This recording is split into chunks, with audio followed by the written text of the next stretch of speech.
हमारे इस चैनल मैथिली गंगा को लाल बटन दबाकर सब्सक्राइब करें व घंटी के निशान का बटन दबाएं ताकि सभी नए वीडियो आप तक तुरंत पहुंचे बिल्कुल मुफ्त।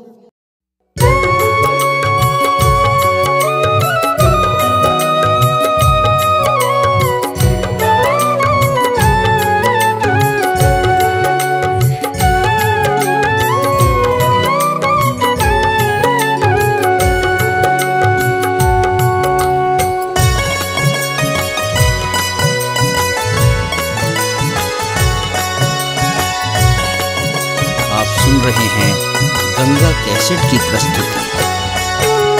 के बहिना सामा चकेबा सुंदर बनबी है भसबैल ऐब जरूर।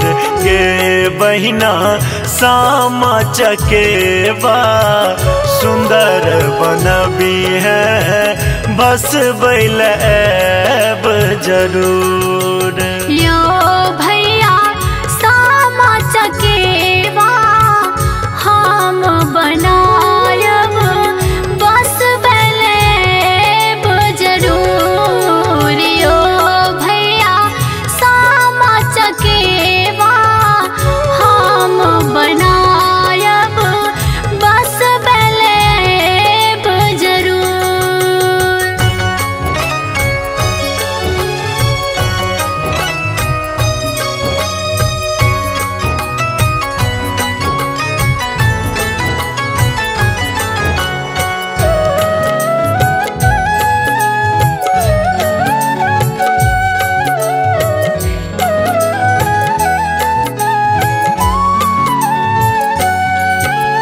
सातो भाई तोर गाम हम आयब मनसा करब तोर पूर।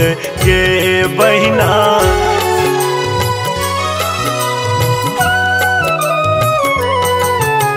सातो भाई तोर गाम हम आयब मनसा करब तोर पूर। गे बहिना चुगला जो करते कनियो चुगलपन का देबै चकना चूर। के बहिना सामा चकेबा सुंदर बनबी है भसबैल ऐब जरूर। मन में विश्वास अधे मोर भैया कत बड़ा दिल दो। यो भैया बहिन निकला जता भैये रखते इच्छा करब मोर पूर। यो भैया बहिन निकला जता भैये रखते इच्छा करब मोर पूर। यो भैया सामा चकेवा हम बनायब बस बैलेब जरूर।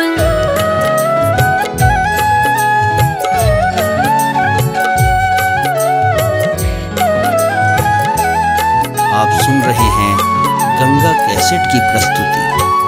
माधव भैया तोर गाम चल तो कर तो मनो रथपुर। के बहिना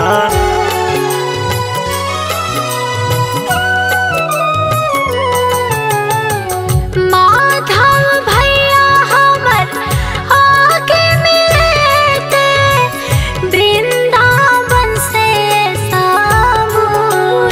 के बहिना सामा चकेबा सुंदर बनबी है सरस जिए तो जरूर। के बहिना सामा चकेबा सुंदर बनबी है भसबैल ऐब जरूर।